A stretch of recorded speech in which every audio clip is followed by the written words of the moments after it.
Hey there, dreamers, and welcome to Somnus Sagas, your cozy corner of the internet where forgotten histories and imagined worlds weave together to lull you into a peaceful night's sleep. I'm your storyteller, ready to guide you through the misty realms of Norse mythology, where gods bicker, giants scheme, and mortals rise above it all. Before we begin, hit that like button if you're ready for a saga that's equal parts epic and absurd, and subscribe to join our tribe of night wanderers. Drop a comment to tell me where you're tuning in from and what time it is. Maybe you're nestled in bed in Oslo or drifting off in Seattle. Grab a blanket, dim the lights, let the soft hum of your fan become the wind over Yggdrasil, and let's journey into the wild, wondrous, and slightly unhinged world of the Norse gods together. Ready? Let's dive in. We begin with Odin, the All-Father, king of the Aesir, and a god so obsessed with knowledge he'd trade an eye for a sip of cosmic Wi-Fi. Ruler of Asgard, Odin's got a resume that reads like a divine LinkedIn. God of wisdom, war, poetry, magic, and death.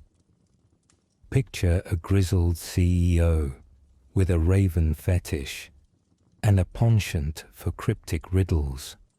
He's got two ravens, Hugin and Munin, thought and memory, who fly across the 9 worlds, spying on everything from frost giants to mortal bar fights.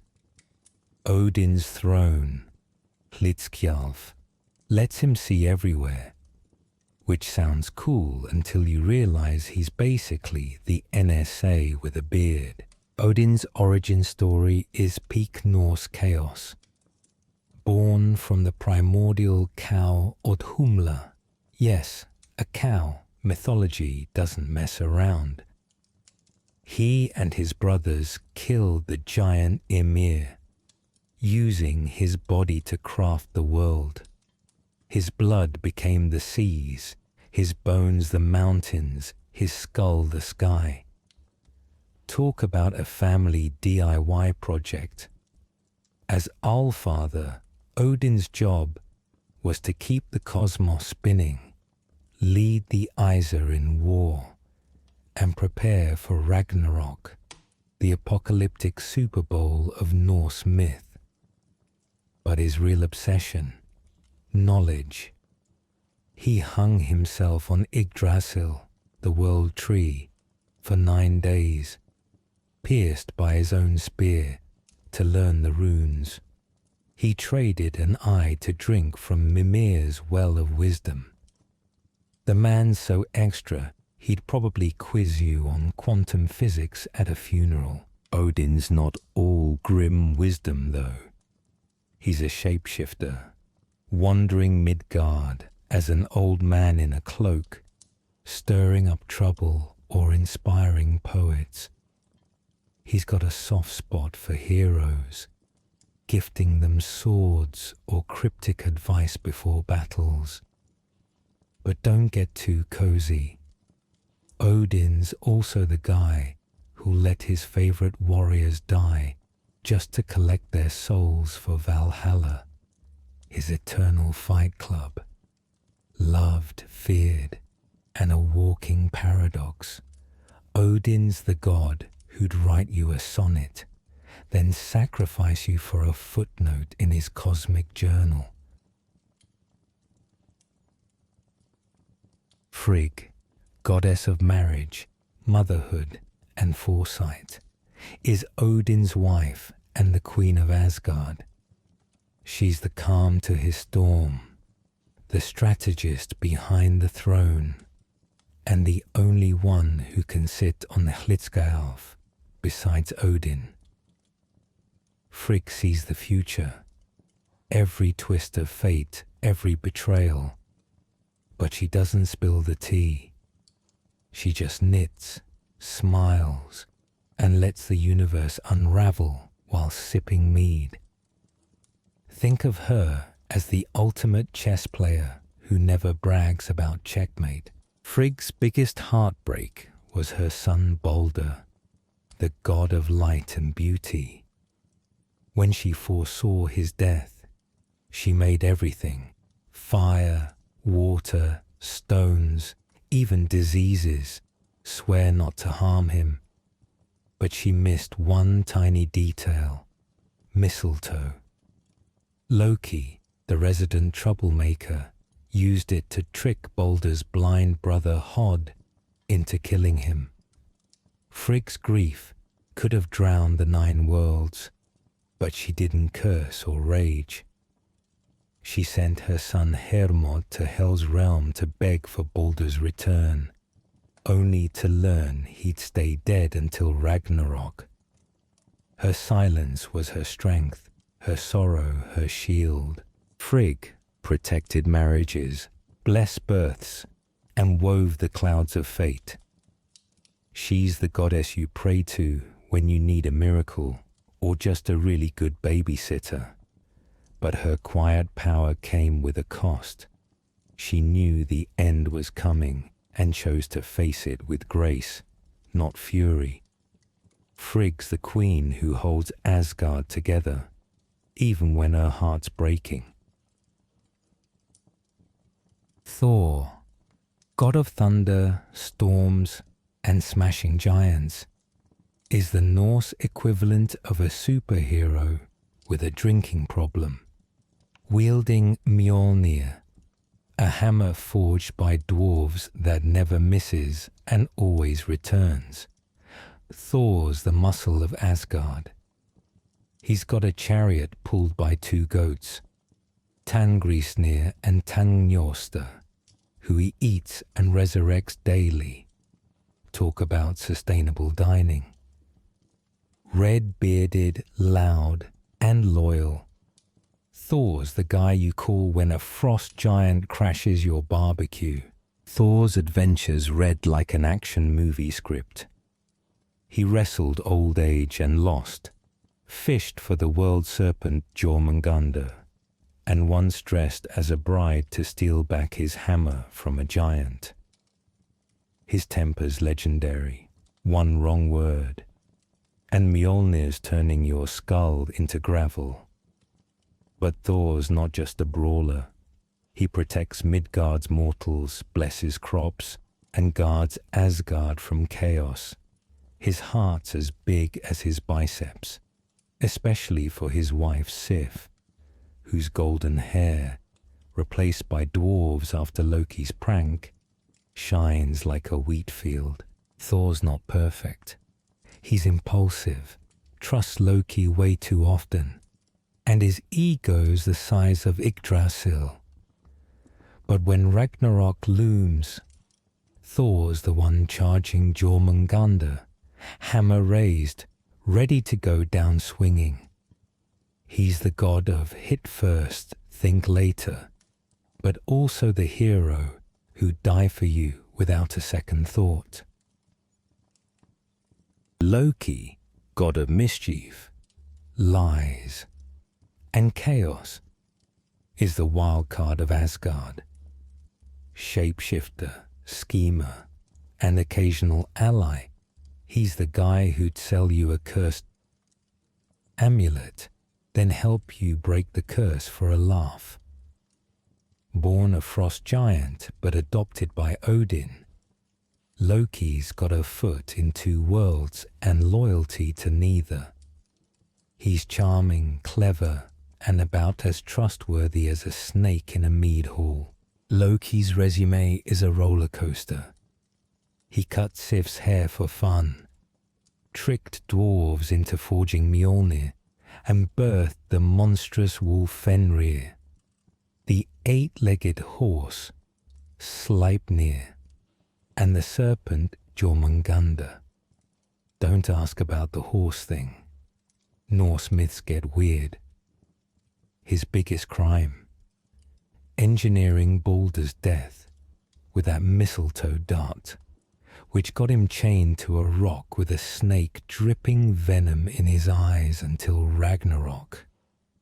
Harsh, but Loki's the guy who'd burn a village to roast a marshmallow. Yet Loki's not pure evil. He's helped Thor on countless quests, using his wit to outsmart giants when brute force failed. He's the spark of chaos that keeps Asgard sharp, the friend you love but never trust. Loki's the god of why not, and the reason you double-check your locks. She's Aphrodite, with a battle axe.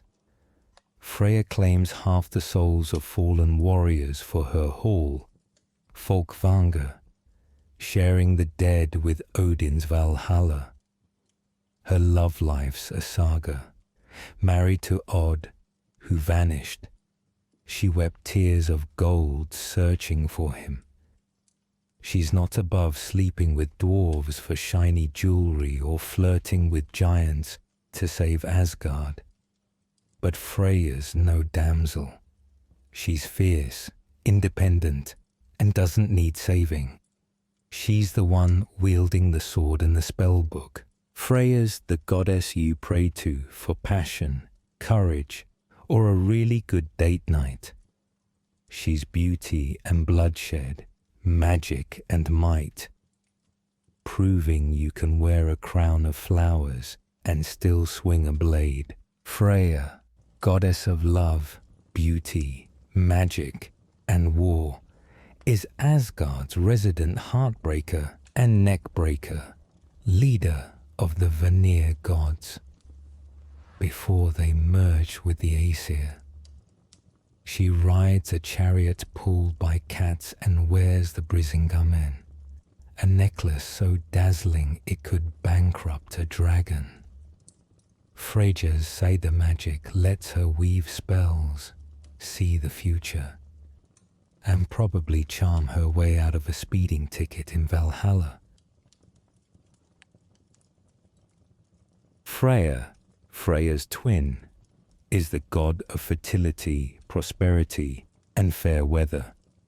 He's the chill sibling who'd rather plant crops than start wars. Ruler of Alfheim, the elf realm. Freya's got a magic ship, Skidbladnir, that folds into his pocket, and a golden boar, Gullinbursti, that glows like a sunrise. His sword fights on its own, which he gave up for love.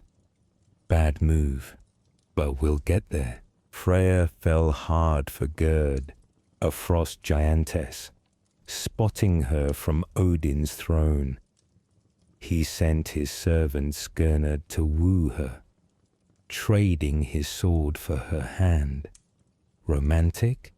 Sure, until you realize he's defenseless at Ragnarok, fighting with a stag's antler.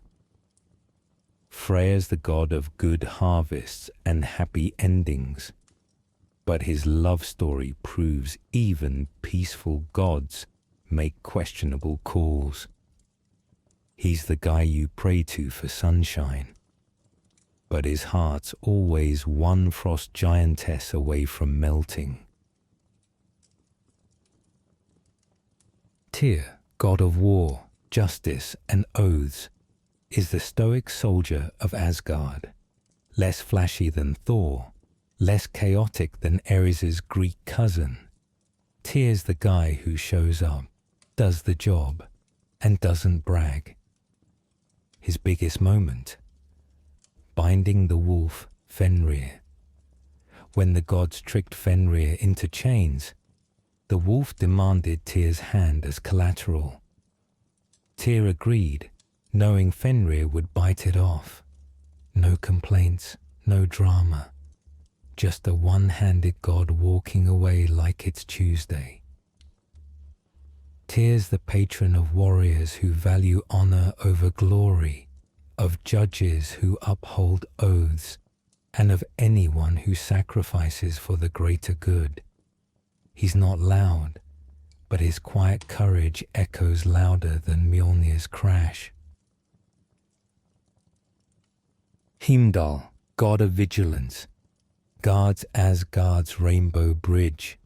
Bifrost, with eyes that see across worlds and ears that hear grass growing. His horn, Gjallarhorn, will signal Ragnarok, waking the gods for their final stand. He's got golden teeth, a sword called Head, and a horse named Gulltopper, because Norse gods love their bling. Heimdall's the ultimate night watchman, never sleeping, always alert. He's also got a weird feud with Loki, which ends in a shape-shifting showdown at Ragnarok.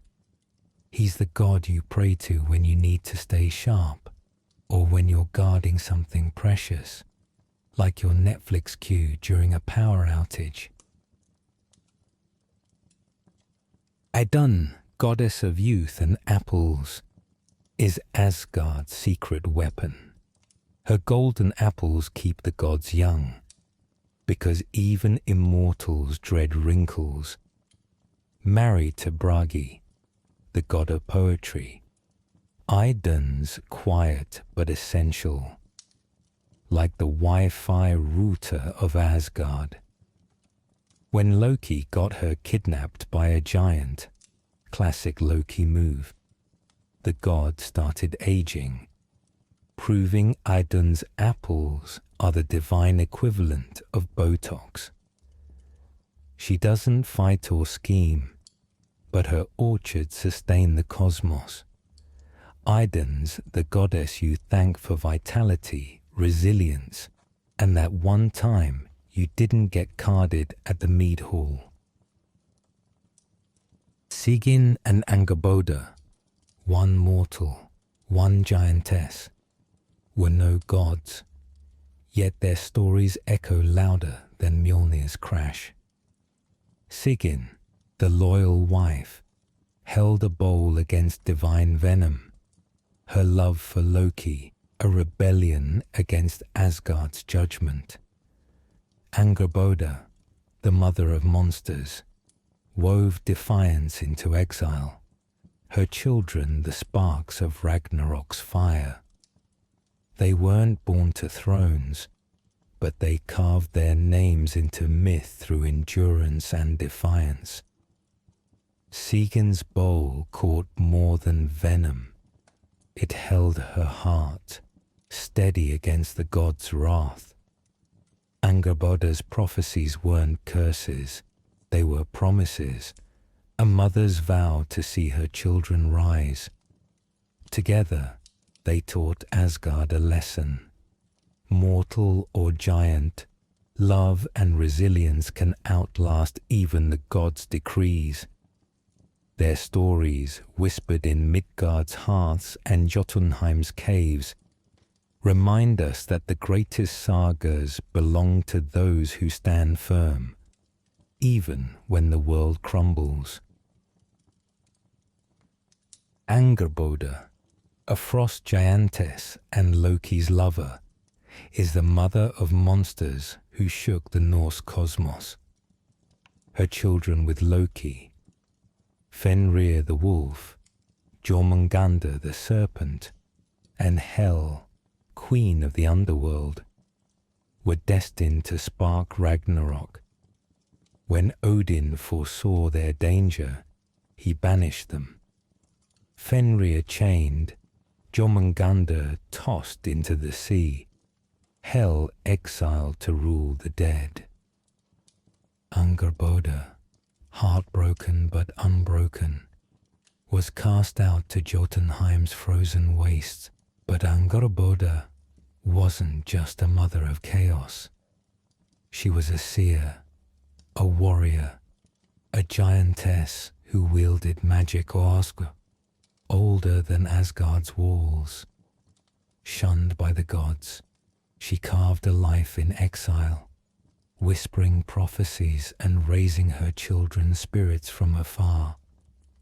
Some say she rallied giants for Ragnarok, not for revenge, but to reclaim her family's honor. Angrboda's story is one of defiance, a woman labeled a monster for her love, yet whose strength reshaped the fate of worlds.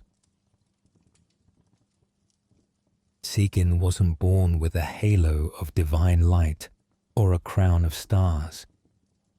She was a mortal girl from Midgard, her hair the color of autumn leaves, her eyes sharp as a winter dawn. In a village nestled by a fjord, she grew up weaving nets and singing songs of the sea, her life simple but full of quiet fire. She wasn't chasing gods or glory. She just wanted a life that felt like home. But fate, as Norse myths love to remind us, doesn't care about your plans. It started with a stranger in a cloak, his smile sharp as a blade, his words smoother than mead.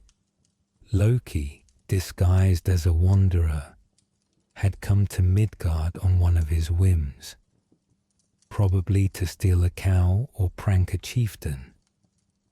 But when he saw Sigyn, something shifted. She didn't bow or blush. She challenged his lies with a raised brow and a laugh that caught him off guard. Loki, the god who tricked giants and gods alike, found himself outwitted by a mortal's wit. By the time he left, he was smitten, and Sigyn, against her better judgment, felt her heart stir. Their love was a whirlwind, secret meetings under starlight, Loki shape-shifting into a hawk to visit her, Sigyn sneaking away from her village to hear his tales of Asgard. When he asked her to join him in the gods' realm, she said yes, not for power, but for him. In Asgard, she was an outsider, a mortal among immortals, but her strength wasn't in magic or might, it was in her heart. She bore Loki 2 sons, Nafi and Vali, and for a time, their hall echoed with laughter, not chaos, but Loki's nature was a storm, and storms don't stay contained. His role in Baldur's death, crafting that mistletoe dart, unleashed Asgard's wrath. The gods dragged him to a cave, bound him with his own son's entrails, Norse justice is not subtle, and set a serpent to drip venom in his eyes. Sigyn could have fled, returned to Midgard, lived a quiet life. Instead, she chose the cave, the venom, the god who'd broken her world. She knelt beside Loki, a wooden bowl in her hands, catching the poison before it burned him. Hours turned to days, days to years. Her arms shook, her body screamed, but her love didn't waver. When the bowl filled and she had to empty it, venom seared Loki's face, and his cries shook the earth. Sigyn whispered apologies not for failing, but for the gods who'd failed them both. Frigg watched in silence. Odin turned away, and Thor offered no hammer to break the chains. Sigyn, mortal and unyielding, became the only god Loki ever truly worshipped. Her story isn't in Asgard's golden halls. It's in the shadows, in the bowl, in the quiet defiance of a woman who chose love over safety. When Ragnarok comes, some say Sigyn will stand by Loki still, not as a prisoner, but as a partner, Her name means victory's friend, and her victory was proving that love, even for a trickster, can endure the end of the world. Angrboda, the frost giantess, was no delicate flower. Tall as a mountain, with eyes like burning coals and a laugh that could crack ice, she was Jotunheim's fiercest daughter. A seer and sorceress, she wove spells older than the gods, her voice a rumble that made even Odin pause. When Loki met her, it wasn't love at first sight. It was a collision of chaos and power. They didn't fall in love. They built it, fierce and untamed, in a hall carved from Jotunheim's frozen cliffs. Their union bore 3 children. Fenrir, the wolf who could swallow the sun. Jormungandr, the serpent who encircled Midgard. And Hel, the half-dead queen of the underworld.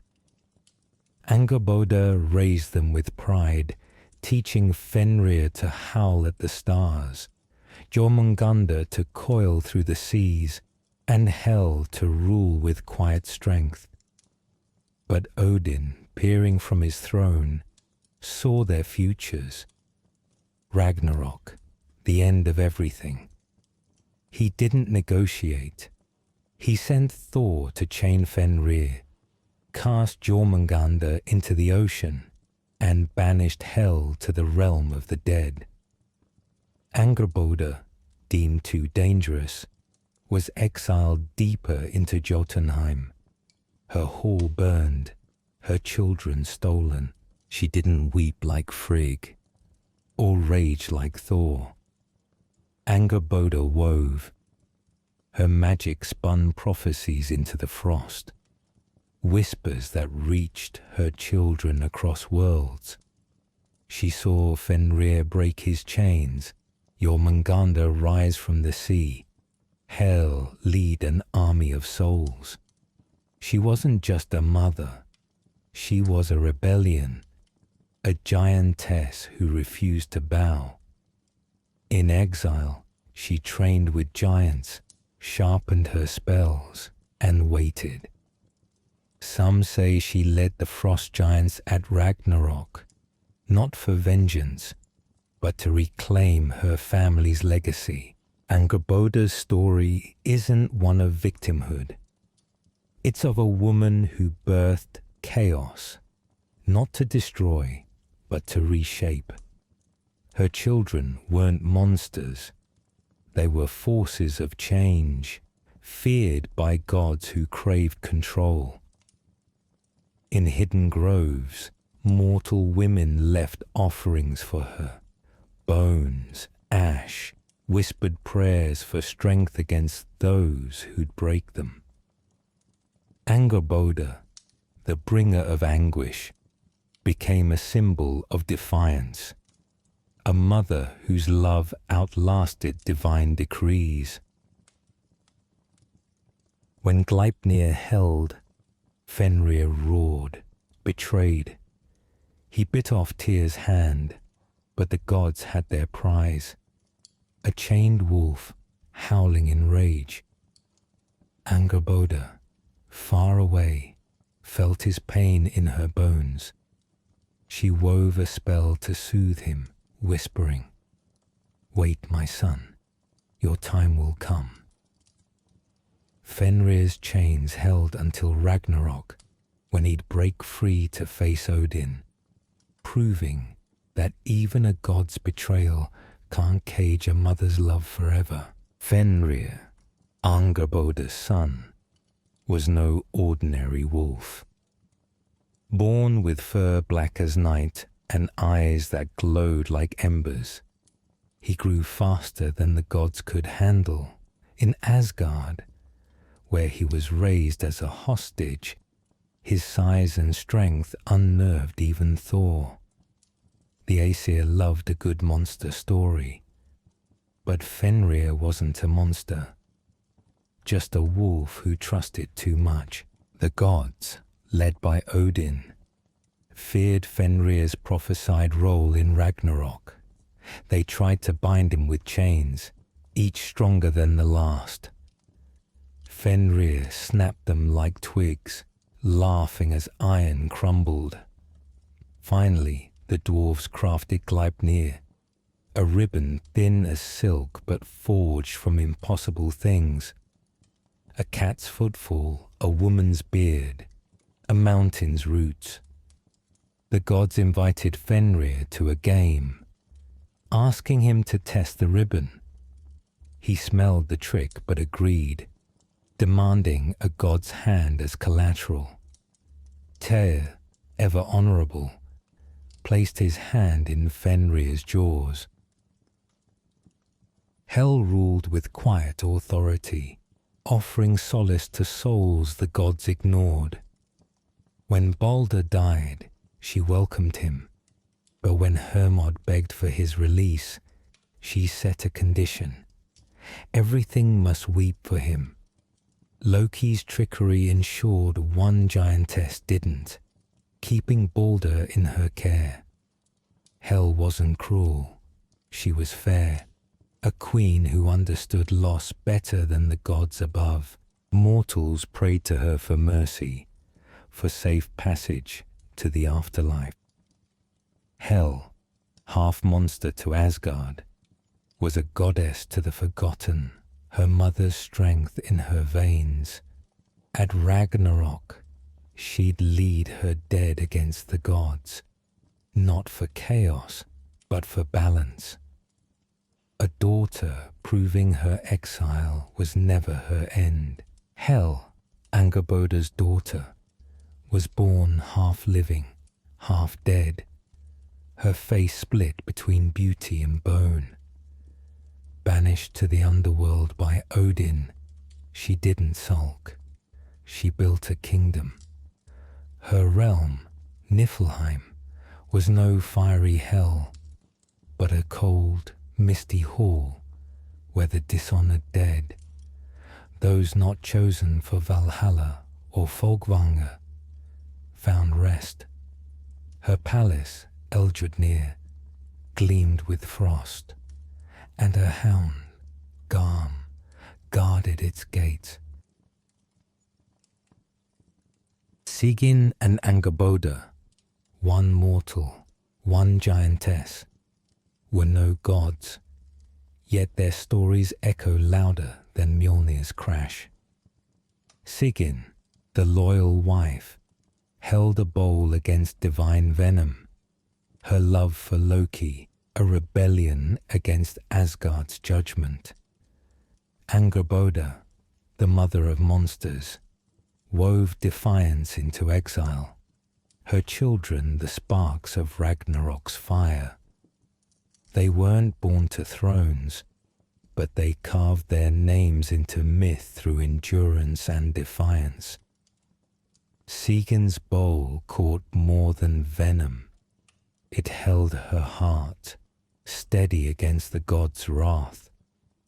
Angrboda's prophecies weren't curses, they were promises, a mother's vow to see her children rise. Together, they taught Asgard a lesson. Mortal or giant, love and resilience can outlast even the gods' decrees. Their stories, whispered in Midgard's hearths and Jotunheim's caves, remind us that the greatest sagas belong to those who stand firm, even when the world crumbles. And there you have it, Dreamers, the saga of the Norse gods, their chaos, their glory, and the mortals who stole their thunder. From Odin's all-seeing eye to Sigyn's trembling bowl, from Angrboda's exiled fire to Hel's quiet reign, these tales remind us that even gods falter, but love and defiance endure.